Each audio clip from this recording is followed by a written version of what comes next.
Everything we once knew is gone. We've become drifters, roaming the wastelands, scouring the wreckage for something to hold on to, searching for someone to light the way forward.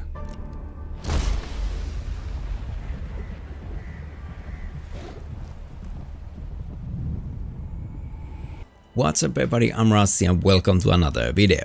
This time I'll be taking a look at Surviving the Aftermath, a real-time city building and management strategy game in a post-apocalyptic theme that somehow has flown under my radar, and I just recently learned about this game even though it has been out for 6 months now. It's from Paradox Interactive and Iceflake Studios. A quick disclaimer, I was given this game for free to test it out, but I have no obligations and the words are my own, so this is an honest review and I'm not even getting paid.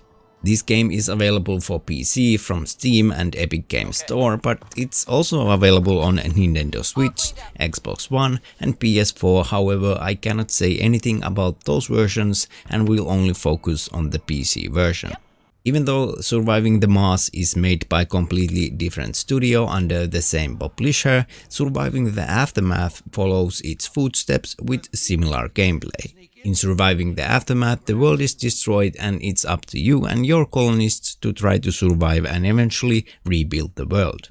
This game might seem a bit overwhelming at first and requires an hour or so to get used to all of the mechanics and features of the game, but once you do get used to it though, it's going to be a blast and addictive. At the start you can choose to play normal game, a custom game or a few scenarios.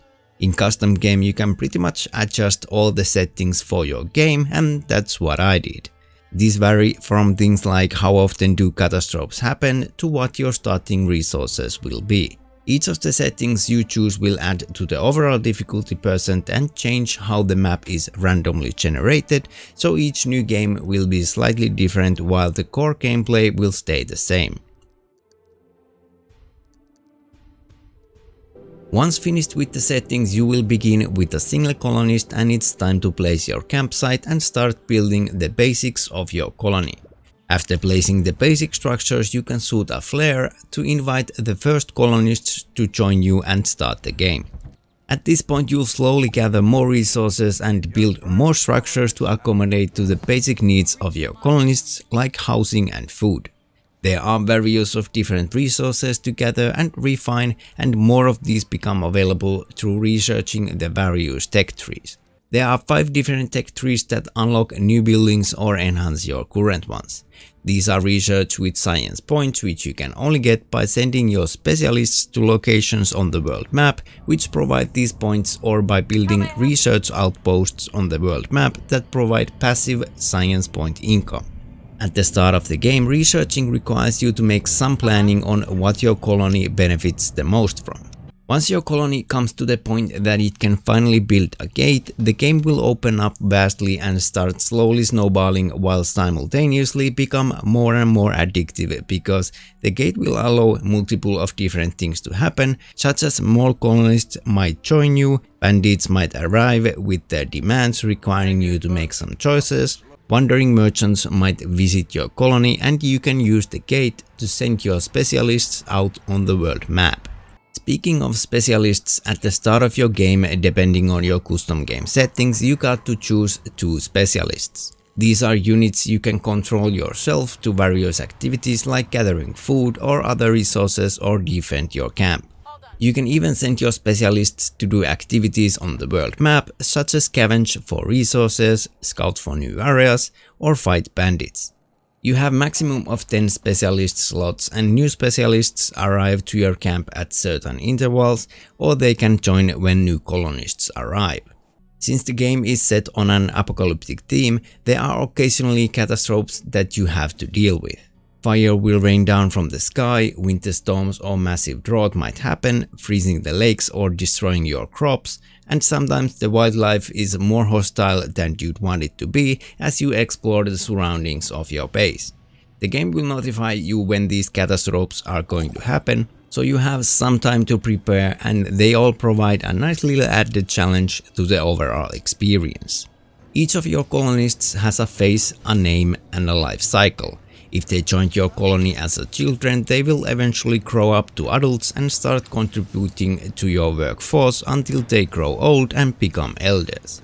Zooming in on the activities of your colonists isn't that interesting, and even though each of the colonists is unique, I never felt attached to any of them, and this is where the game could do a better job.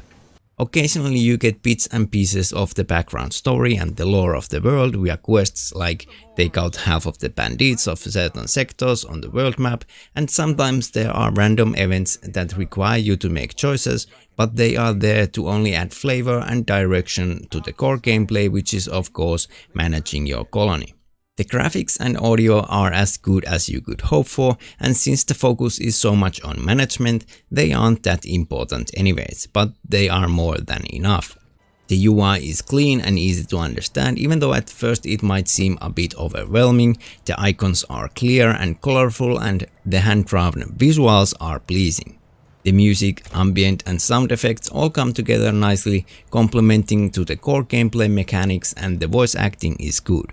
The only thing to complain about I can think of is the somewhat poor tutorials that at one point had me Google how to build a research station on the world map, but other than that there really is nothing to complain about. Overall, Surviving the Aftermath is an excellent game in its genre and will provide you with addictive colony building gameplay for hours and hours.